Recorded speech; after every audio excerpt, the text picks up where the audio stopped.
I would like to talk about the directive principles of state policy. In fact, we are starting a new chapter and it is about directive principles of state policy, and introduction to DPSP is the heading. Introduction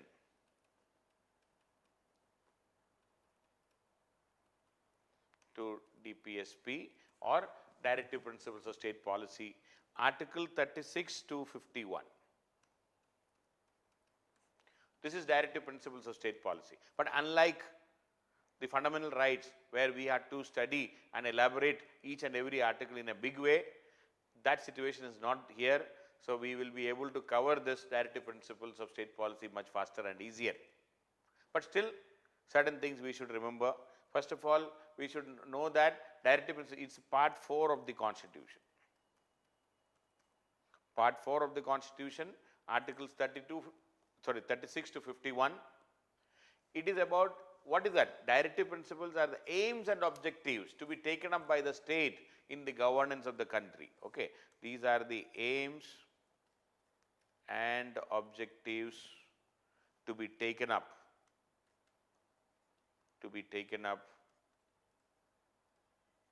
In the governance of the country. It is fundamental to the governance of the country. It is fundamental to the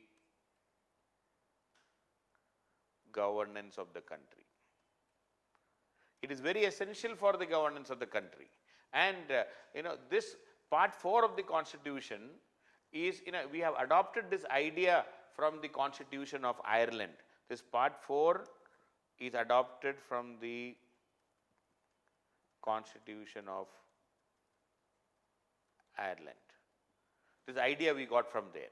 And it is similar to the instrument of institutions which were mentioned, enumerated in the Government of India Act 1935. It is similar to the instrument of institutions in the Government of India Act 1935. It is similar to that instrument of institution means the direction to the institution. That is what the idea is there. And we got these ideas from various constitutions, so this is from the Irish Constitution. And the most important aspect about this directive principle, this DPSP, in the short form we always talk about DPSP, Directive Principles of State Policy, will, the idea, the aim of this directive is to make India a welfare state. The aim is to make India a welfare state. See, there is the opposite of welfare state is a police state. Or what is welfare state? Welfare state strives to bring about social and economic justice. Welfare state is a state which strives to bring social and economic justice. Social and economic justice. Please remember, our preamble talks about justice, social, not only political, social and economic. Fundamental rights ensure our political justice, political equality. But directive principles talk about the social and economic justice. And the opposite of a welfare state, please remember, we can say it is a police state. Police state. Police state means a state where law and order is the most important thing, or the people are living for the state. A police state, you are living for the state. In a dictator, where the state is ruled by a dictator, say Kim Jong-un of North Korea, is a police state where the citizens are for the state. You are living for the state. Whereas a welfare state, the state is for the citizens. In welfare state, the state is for the citizens. That's the difference. And also, there is in a French country, laissez-faire state.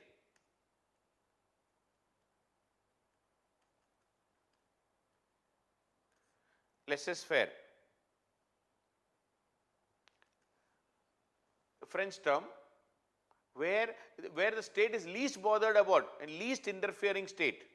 Okay, laissez-faire state is a least interfering state. The state which will not interfere in the day-to-day affairs of the people. They are not, the welfare of the people are left to the people themselves. The welfare of the people are left to the people themselves. That is the least bothered state. Most of the kingdoms earlier were like that. They were only interested in collecting tax. Welfare of the people were not considered at all. If some kings were interested in the welfare, they were called as the greats, like Akbar the Great. He was a bit concerned about the welfare of the people also. But today, modern democratic states are welfare states. We are not living for the state is for the people. It is not a police state. See, so a welfare state has two-way function. It is the welfare function and the day-to-day law and order function. Okay. So, a police state may do only law and order. Their only worry is law and order. Even a laissez-faire state, they may be doing only law and order. And in laissez-faire, they are not bothered at all. But in a welfare state, it is, it has twofold function. One, the welfare function and the law and order function. So, India is a welfare state. Directive principles are, the presence of the directive principles make sure that India becomes a welfare state. Very, very important for us. And there are two initial articles in this directive principles, 36 and 37 I would like to talk separately, because it is an introduction to this. So, article 36 is again a definition of the state. Definition of the state. The state shall do certain things. The same way, article 12, article 32, 36 and article 12, it is again whatever we talk about the state, what is the definition of the state? The state includes the executive, the legislature, basically the two organs which are responsible for the welfare of the people, the executive and the legislature. Judiciary is not, all other, even the local bodies, any public authority, everything will come under the definition of the state. The way I defined in article 12, by and large the same thing is article 36, no difference in this. 37, article 37 is interesting. Article 37, application of the principles contained, how to implement. It says that the provisions of article part 4, so it's article 37 says the provisions of part 4, that is directive principles of state policy, are not enforceable by any court of law. Not enforceable by a court of law. That means for implementing the directive principles, you and me cannot go to the court. But in fundamental rights, for enforcing the fundamental rights, article 32 you can go to the Supreme Court, or article 226 you can go to the high courts. But to implement directive principles, no mechanism. So, DPSPs, directive principles of state policy, they are not justiciable. You cannot go to the court for implementing the directive principles of state policy. And but they are fundamental. It's very clear. Article 37 also says that, nevertheless, it is fundamental in the governance of the country. Article 37 says directive principles of state policy are fundamental. This is exactly what is written in the Constitution, are fundamental in the governance of the country.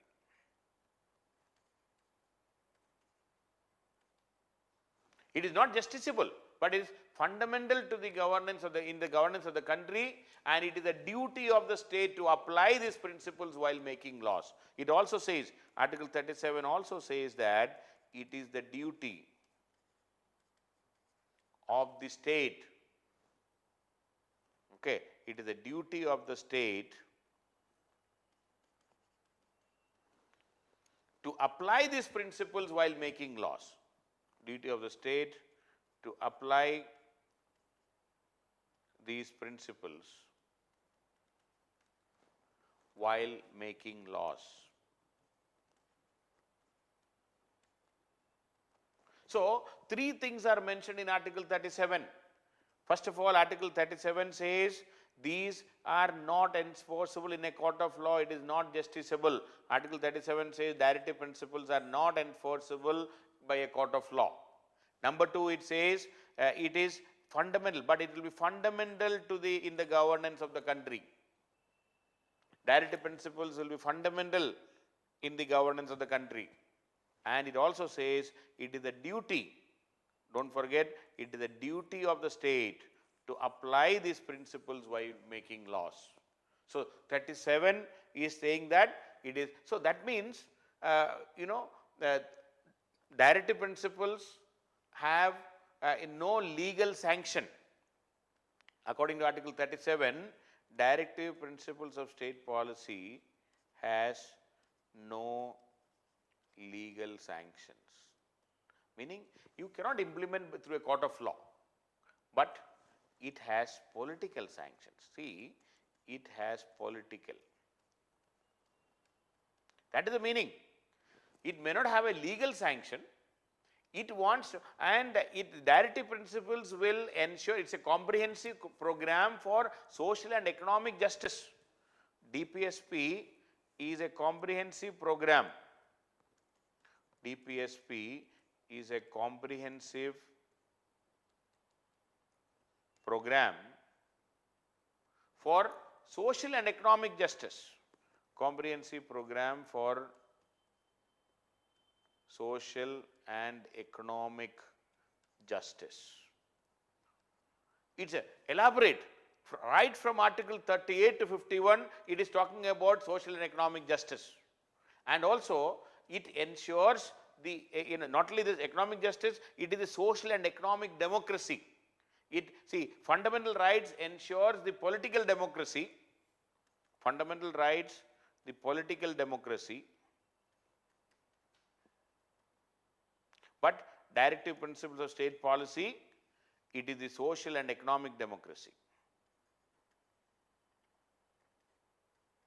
See, a very interesting thing I would like to talk here, that is, in the Western world, in a free market economy, like, US, Europe, Western Europe, their philosophy is rights are very important, the fundamental rights are very important, the political rights are the freedom of speech, expression, faith, you do whatever you want. They always emphasized on these kind of speech and expression and life and liberty. That is the Western, the free market economy model. But when it comes to the socialist countries, socialists, the Soviet Union and all, they always said that these rights are not, the political rights are not very important. These liberty and all, the free speech, it is not very important. What is more important is their social and economic rights. Right to work, right to health, right to food. All those things. They talked about the social and economic. So they always said social and economic justice is more important. Western world, US, Britain, most of the Western European countries, Australia, New Zealand, all of them, Canada, they all talked about political justice, but socialistic countries talked about social, which is more important. There's always a debate. But Indian leaders, especially Nehru, who was a socialist, Nehru said both are important.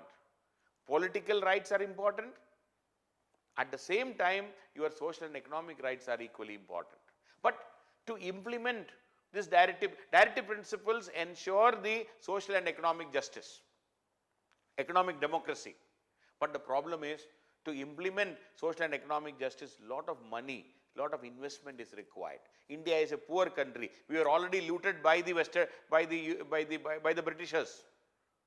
We had nothing, almost an empty country, empty coffers we got. We had to rebuild the economy. We had to build a new nation. Money was always a problem. To implement, to ensure this social and economic justice, we require heavy investment. It was not there with India at that time. That is why directive principles were not justice. Ideally, we should implement that also. People should have been demanding this political and, the social and economic justice also. It should have been justiciable, ideally. But our constitution makers, especially Nehru, Ambedkar, etc., they consciously decided not to make it justiciable. Why? Because we did not have the economic means. We did not have the capacity. We did not have the material resource to implement, to ensure this economic and social justice. So these directive principles are set as a standards of achievement. Okay. So why did we include? But we did not want. See, we wanted to give equal importance for both the political justice as well as the economic and social justice. So directive principles of state policy have set standards of achievement. We can say it has set standards of achievement for before the legislature and the executive. They have set a standard. They kept a benchmark. They are asked to, the executive and the legislature, to reach to that level, to reach that higher level. So the success and failure of a government can be judged by using DPSP. Why this DPSP? The DPSP can help in judging the success and failure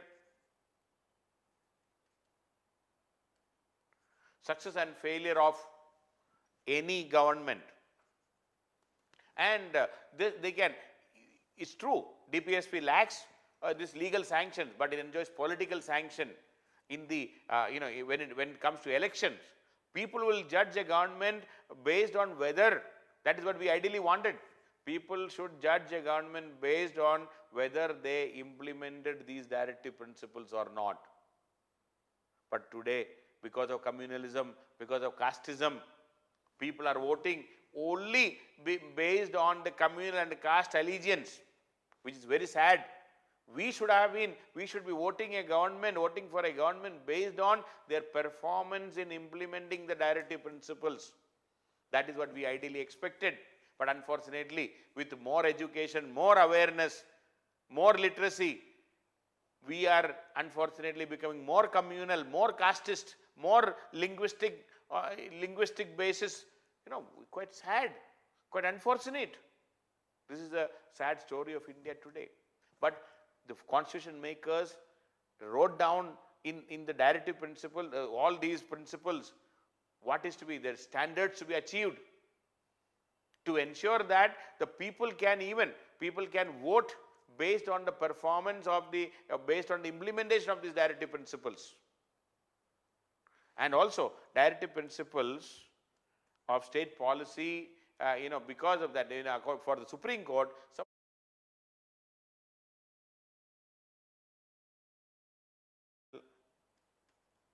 validity of some of the laws passed by the Parliament are determined with the help of the directive principles of state policy. The constitutional validity of some of the laws passed in the Parliament are judged by using directive principles of state policy. So, directive principles of state policy may lack legal sanction, it is not enforceable, it is not justiciable, but that does not mean that it is useless. It sets a standard, it sets a benchmark for the government to achieve. It is a goal. It is like a lamp post. It's like it's a goal to be achieved by the government. It's like a guidance. It's like a beacon light where the government should take the society to that level. Directive principles are very important. This is something like a guideline for the government in governance. Very important, And many of these directive principles have already been implemented, but some of them are not implemented. We will be seeing that. And when you look at the directive principles, these directive principles can be classified into 4 groups. I will be taking them one by one. See, first group is the directive principles based on socialistic principles. Second group, directive principles based on Gandhian principles. Directive principles based on Western liberal principles. And directive principles based on ideals of freedom struggle. So there are 4 different groups. It's a rough classification to understand from where we wrote all those things and why did we write all these things, what are the provisions, I will be talking. Okay. So directive principles right from Article 36 to 51. 36 defines the state, 37 says it is not justiciable, but it will be fundamental in the governance of the country, and it is the duty of the state or rather to look into. So it says it is the duty of the state to apply these principles while making laws. That is Article 37. 38 to 51 can be roughly classified into 4 groups, and directive principles are there to ensure social and economic justice. And please remember, Western world were interested only in political justice, but India is interested in both political as well as social and economic justice.